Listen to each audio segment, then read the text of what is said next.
from the District Director of Internal Revenue. District Director of Internal Revenue? Now, why should he write to me? I've never written to him. That's a pretty dress. I wonder what he wants. Well, aren't you going to open it? Mm-hmm.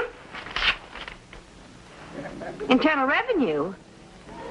That's income tax. Susie, what have you done? I don't know. Gee, I'm afraid to open it. Treasury Department. See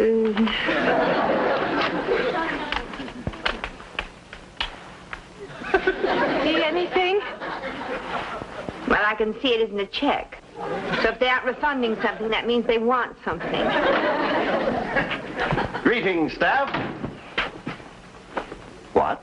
No smiling faces, no clicking heels, no smart salute for the General? General, here's a message from Garcia. Would you mind opening it for me? District Director of Internal Revenue. Oh.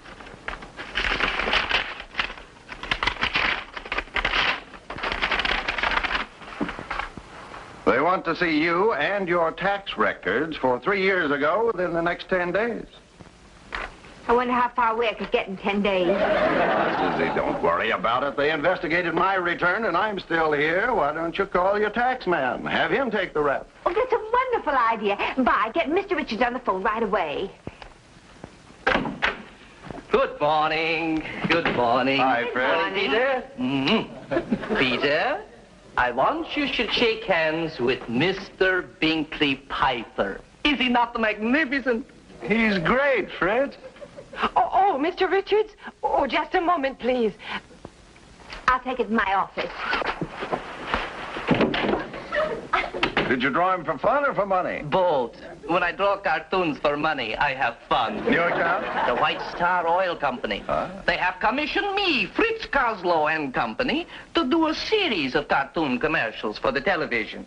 So I sit down at my ink bottle, and before you know it, poof, out pops the hero, Mr. Binkley Piper. Destined to sell millions of cans of no-ping valve oil. But alas, he cannot sell until he have a voice. That is where you come in, Peter. I give you the honor of finding me a voice for Binkley. What sort of voice? A high one, but not too high. Low, but not too low. It should be gentle, a little rough. Hot, but not too strange. You mean with pear-shaped tones like this? Uh-huh, that is it, that is it. Tones like this, and modulations like this. Leave it to me, Fritz. I'll look through the files and see what we have. Good. I'll call you back. All right. Thank you. Susie, do we have a client with a voice that sounds like this with just a touch of this? I don't know. But I just talked to a voice that had a touch of this. My tax man. He said I'm strictly on my own because that was the year I made out my own tax so I wouldn't have to pay him. Mr. Sands, exactly what happened when they questioned you about your tax? Well, they wanted me to explain my deductions, but I shut them up in a hurry. How? I simply gave them a check for another $2,500. Fine. That's what I like about you, always so encouraging. Susie, can you get your mind off taxes for a minute? What a monumental effort. Now, Fritz has a problem. He needs a voice to go with this new character for a series of TV commercials. TV commercials? Oh, Mr. Sands, I just couldn't concentrate on something like that today. Susie, you're getting yourself all lathered up over nothing. You know darn well they're not going to put you in jail. I know that, and you know that, but do they know that? Why don't you go down and find out?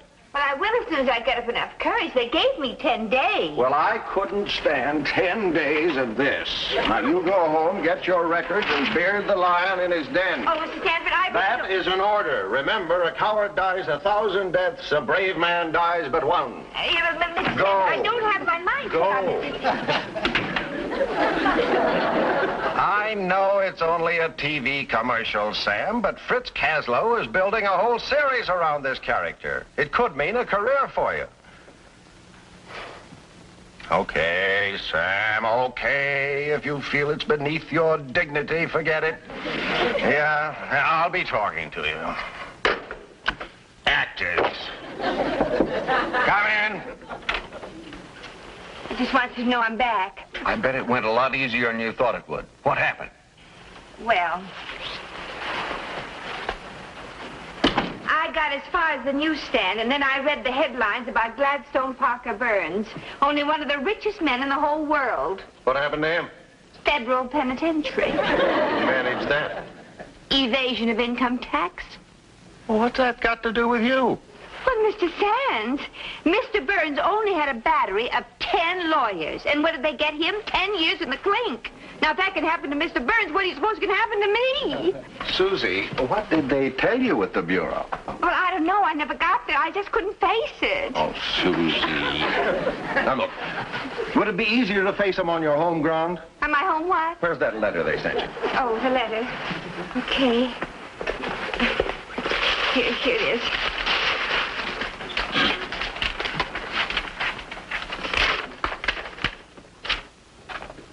Yes, Mr. Sands? Vi, will you get me Mr. Bascom, the Office of Internal Revenue, please? You're not going to turn me in. Not now. The price on your head isn't high enough yet. Hello, Mr. Bascom. Mr. Bascom, this is Peter Sands of International Artists. Yes. Your office has been in communication with my secretary, Miss Susan MacNamara. Now, I understand that when the services of an employee are indispensable, you'll send a field representative. I'd appreciate it if you'd arrange it in Miss MacNamara's case. 2 o'clock today? That'll be fine. Thank you very much, Mr. Bascom. You couldn't make it 2 o'clock next year. Susie, everything's going to be all right. Now, before he comes, you better let me see your records. Oh, yes, my records here. What is this? Well, it's my filing cabinet. What do you use for an alphabet? Hieroglyphics? Excuse me. Susie, I'm going to lunch now. Can I bring you something? Yes. Some bread and water. I might as well get used to the diet. Let's see. This goes there. Why don't you play your ace on your king? I think I'll file this under miscellaneous. I see here you've listed a business loss of 10 cents. Well, if you make an investment and don't get anything back, that's a loss, isn't it? What sort of big business operation was this? Well, one day I wanted to make a call to the office from the outside, so I put 10 cents in the payphone, got a busy signal, and hung up. Well? Well, I didn't get my dime back. There's a man out there. Oh, my, you've seen a man before. No, I think it's him. I think it is he. Then it must be Mr. Bascom if we both think so. What does he look like? Well, he's a giant ogre, and he carries a huge briefcase, and if he doesn't breathe fire through his nostrils, I'd be very much surprised. Goodbye, Susan.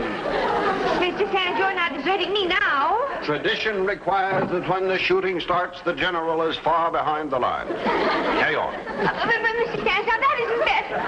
Susie, is there anything I can do? Bake me a cake with a hacksaw in it. Well, fling wide the gates and let the ogre in. Come in, Mr. Ogre.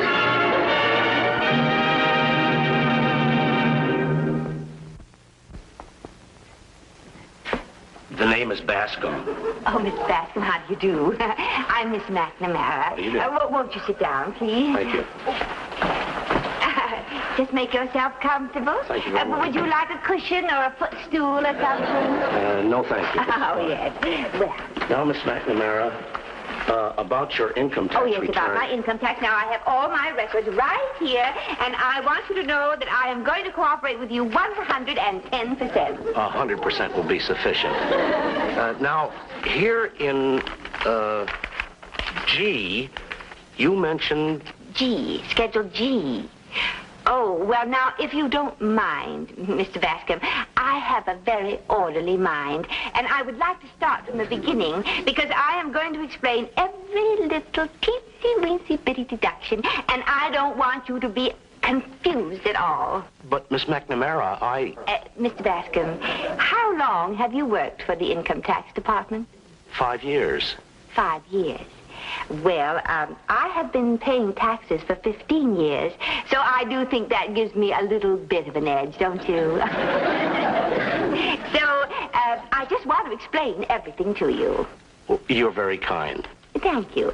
Now, right here, on page 3, I deducted $24.33 because that's the amount I paid in state taxes on gasoline. You see, that's the year I had my car. I assume you have proof of how many gallons you used? Oh, yes, I certainly have. Right here. Green stamps? Green stamps. You see, every time I would fill my car with gasoline, I would take green stamps. Then I would count the number of stamps I had, and I would divide by 10. Then I would multiply by the number of gallons my tank held. Then I would divide by 6 cents, which is the amount you pay on tax, you pay on gasoline. And I came up with a perfectly logical deduction of $24.33. But Miss MacNamara, there aren't enough stamps in this book to justify a deduction of $24.33. Oh, well, I know that. You see, I turned in some of my books on a home permanent kit. How does the department know about that? Well, all they have to do is look. I have a permanent way. Miss MacNamara, I have to explain these things to my superior. How is he going to know about the home permanent? Oh, yes. That is a problem, isn't it? Well, I tell you what, there's some little hairs back here I don't need. I'll just snip them off and send them with you. Miss MacNamara, in the course of my work, I've encountered many methods of bookkeeping. Yours is by far the most unique. Well, now, let's go on to the accident, shall we? Accident? What accident? You mean you didn't read about it in my returns? It's the one I had the day I drove this important client of Mr. Sands. Well, what happened? Well, I smashed into a lamppost and damaged my car to the tune of $42.50. That's what happened. $42.50? Uh-huh. Yes, oh, well, here's the receipt. Well, what makes you think you can deduct this? Well, because of what says right here in your own little booklet. Let me see, I read it. Here we are. Transportation expenses include payments for actual travel, or if you use your own car, the business portion of the operation, including fuel and repairs. But, Miss MacNamara, you would have had the accident even if you hadn't been on an errand for your employer. Oh, no, I wouldn't. Well, how do you know? Well, because of the importance of this client. If this client hadn't been this important, I wouldn't have worn my new coat with those great big wide cuffs. But what do the wide cuffs have to do with the accident? Well, I'm glad you asked that. Now, this was a very chic and very smart coat, you see. It was very new at that time, with these great big, huge cuffs like this. And I was just going to make a left turn, like this, and my sleeves caught in the gear shift and threw the car out of control, and bang, no more lamppost. And not only that, I drove over all the broken glass and tore up 2 of my tires. Here's the receipt for that. Now, let me see. I have it right here. Let's see. The receipt for the lamp. Here we are. Miss MacNamara, I'm very much afraid that... Excuse me. Yes, Mr. Sands? Miss MacNamara, would you come in a moment, please? Yes, sir. Would you excuse me just a minute, please? Susie, Yes. I've been eavesdropping. Oh, well, how am I doing? Well, you probably won't put you in solitary. Well, what'll I do? Do you have any idea? Yes, you're using the wrong approach. Wrong approach. You're forgetting the power of a woman's tears. Oh, you mean... I mean... Oh, tears, that's a wonderful idea.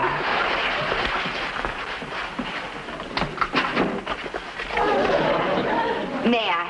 Be my guest. Hello? Oh, hello, Fritz. No, I'm sorry, we don't have a voice for you yet. I'll get Susie on it right away. Oh, excuse me, Mr. Bascom. Mr. Sands just wanted to explain to me about a matter of procedure. Oh, that's quite all right. You know, Miss MacNamara, although your bookkeeping might be a little ragged around the edges, there's one thing I admire about you. Oh, well, what's that?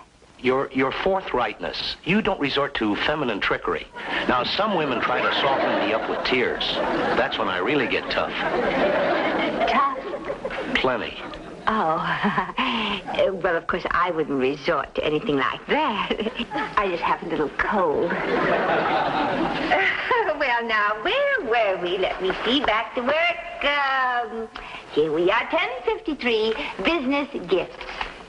For whom? For business associates. I would hardly take a deduction unless it were business. Specifically, which business associates? Mr. Bascom, I paid your office $752.62 last year. Do you know what you did with it? No, but... Yes. Come to think of it, what did you do with all that money? How should I know? Well, it's your business to know, Mr. Bascom. This is a government of the people, for the people, and by the people. And I would like to know what you did with that money because I'm a people. But the taxpayers' money is used for many different purposes. I am only interested in what happened to my $752.62. Well, maybe it was put into an army barracks, or an aeroplane, or a destroyer. Which destroyer? Well, how should I know? Maybe the Robert Farnham. You mean I own the Robert Farnham? No. You just own a part of it. Which part? Oh, how should I know? Maybe the compass. $752.62 for a compass? Mr. Bascom, I bought a Boy Scout knife for my little cousin, which had a compass and only cost $1.50, including the knife. But, Miss MacNamara... Well, is it or is it not true that the Robert Farnham was lost a little while back? Well, that's true. Yes. Well, for your information, my little cousin with his little old compass has never been lost. But lots of ships get lost and run aground. Yes. And when the Robert Farnham ran aground, it was so smashed up they had to tow it into dry dock. And here you are, wanting more money to pay for the damage caused by that crazy mixed-up compass that you bought. Now, what do you have to say for yourself? Miss MacNamara, I'm not the one that's on trial. You're the one that's being questioned. And so far, we haven't even touched on the main point I came to see you about. We haven't? We haven't even come close. Is it serious? Anything pertaining to taxes is serious. Yeah. Would you excuse me a moment, please? Yes, bye. I'll be right out. Did she buzz you?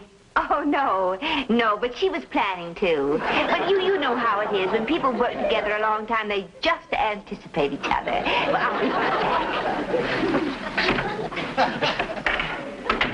Bye. My head is about to roll, and you're just the one who can stop it. What do you want me to do? Well, keep the phones ringing. If I can stall him long enough, maybe he'll get tired and go. All right, Susie. Operation Switchboard is about to begin. Oh, dear, if it isn't one thing, it's another. Hello? Oh, Genevieve.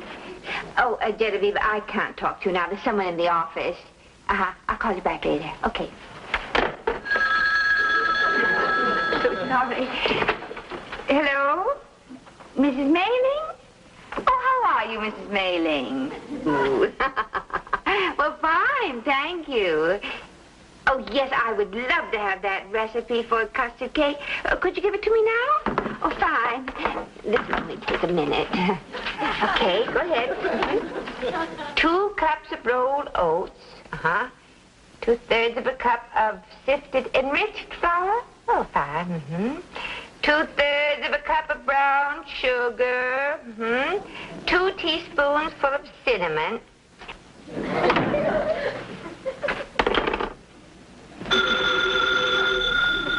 Hello?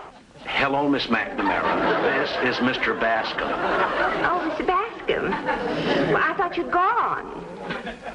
Oh, yes, sir. I'll forget about the recipe.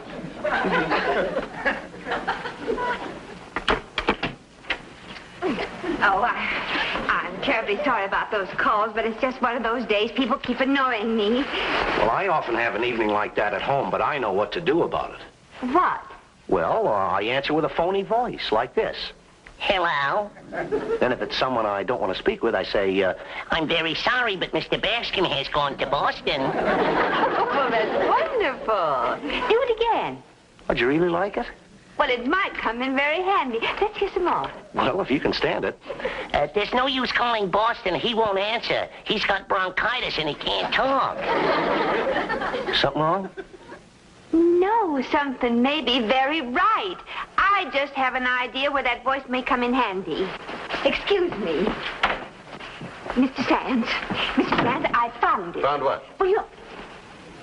Where? Mr. Bascom. Susie, I will have no part of bribery. Bribery? Yes. Build him up, make him a lot of promises, offer him a new career just so he'll go easy on you. Mr. Sands, I am not going to let a promising career go down the drain because you're a stuffy moralist. If you don't have Fritz Caslow audition Bascom, I will. He is the voice of Bingley Piper. Is he not magnificent? For the 20th time, I tell you, Bascom, you are this man. But you're making a mistake, Mr. Caslow. I'm not a cartoon. Look, Mr. Bascom, there is nothing to it. All we do is record your voice and then synchronize it with the animated cartoon. It's guaranteed to be an absolutely painless way of making a lot of money. Show him some copy, Fitz. Here, just read this, Mr. Bascom.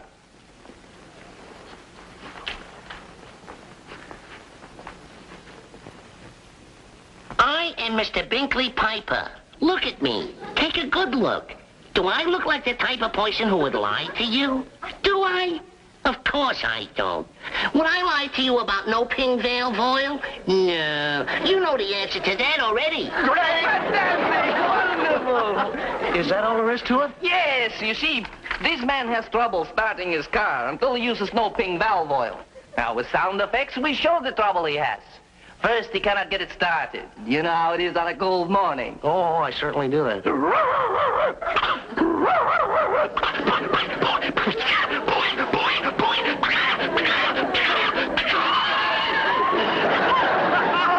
this man is a gold mine. Sound effects, too. You've just doubled your salary. Mr. Bascom, you're going to need an agent, and I just happen to have a contract handy. Well, just a minute. This is all coming so quickly. That's the way it is in show business. Feathers one day, chicken the next. Well, how much money could I make? Whatever you're making now, I triple it. And I'll give you a 7-year contract. When can you start? Well, I'll let you know as soon as I make a phone call.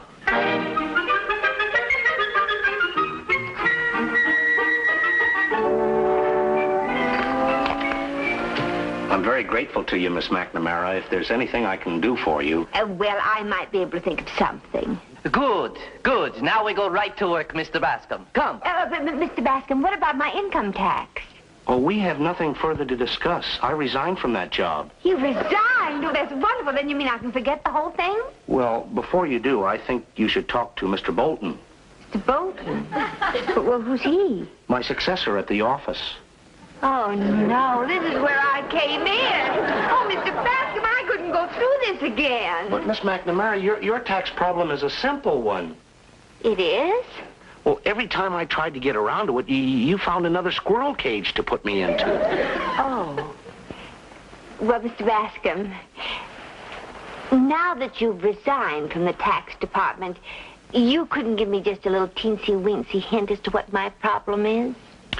Well, in Schedule G, you listed other income of $3,000, but you failed to state the nature of that income.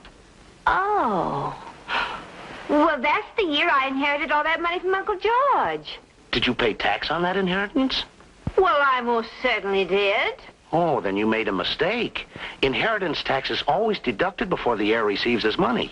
Then I'm square with the government. Well, not quite, Miss MacNamara.